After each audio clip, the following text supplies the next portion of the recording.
भाजपचा अंतर्गत वाद आता चव्हाट्यावर येत असल्याचं दृश्य आहे। बीडमधील भाजप आमदार सुरेश धसांची तक्रार पक्षश्रेष्ठींकडे करणार असल्याचं मंत्री पंकजा मुंडे म्हणतायत। तर वैयक्तिक पातळीवर टीका करता त्या संदर्भात पक्षश्रेष्ठींना विनंती केलेली आहे की त्यांनी धसांना समज द्यावी असं पंकजा मुंडे म्हणतायत। तर तिथं सुरेश धस यांनी देखील आपण राष्ट्रीय स्तरावर पंकजा मुंडेंची तक्रार करणार असल्याचं म्हटलेलं आहे।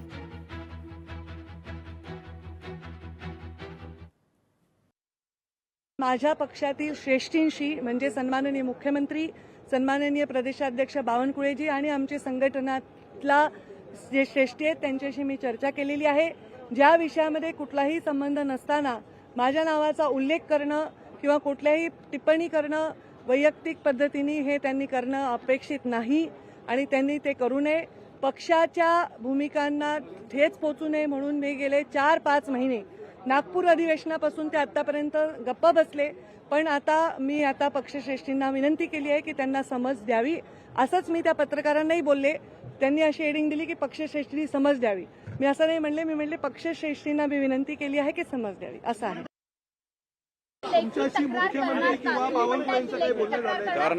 करणार राज्याचे मुख्यमंत्री प्रदेशाध्यक्ष यांच्याकडे करणार।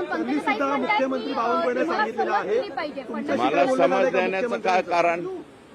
मला समज द्या। मी काय भारतीय जनता पक्षाचा उमेदवार सोडून दुसऱ्या उमेदवाराचा प्रचार केलेला नाही। त्यांनी भारतीय जनता पार्टीचा उमेदवार सोडून दुसऱ्याचा प्रचार केलेला आहे। शिट्टी या चिन्हाचा प्रचार केलेला आहे।